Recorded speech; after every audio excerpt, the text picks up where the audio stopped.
ସାମୁଦ୍ରିକ ଝଡ଼ ଅମ୍ଫାନ ଓଡ଼ିଶା ଉପକୂଳ ଆଡ଼କୁ ମୁହାଁଇଛି। ପାରାଦୀପ ଉପକୂଳ ଦେଇ ପଶ୍ଚିମବଙ୍ଗ ଅଭିମୁଖେ ଗତି କରୁଛି।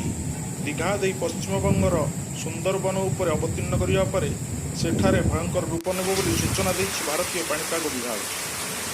ଅମ୍ଫାନ ପ୍ରଭାବରେ ଓଡ଼ିଶାରେ ବର୍ଷା ସହିତ ପବନ ଜାରି ରହିଛି। ବାଲେଶ୍ୱର ଉପରେ ଏହାର ପ୍ରଭାବ ଅଧିକ ରହିବ ବୋଲି ପାଣିପାଗ ବିଭାଗ ମଧ୍ୟ ସୂଚନା ଦେଇଛି।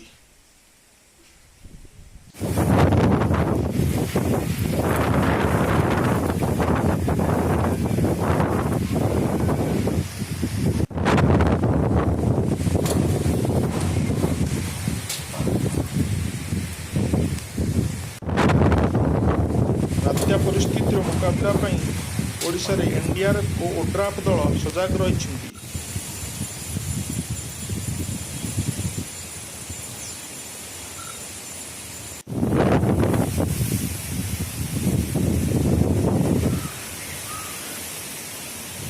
ବ୍ୟୁରୋ ରିପୋର୍ଟ, ଶୂନ୍ୟ ନ୍ୟୁଜ୍।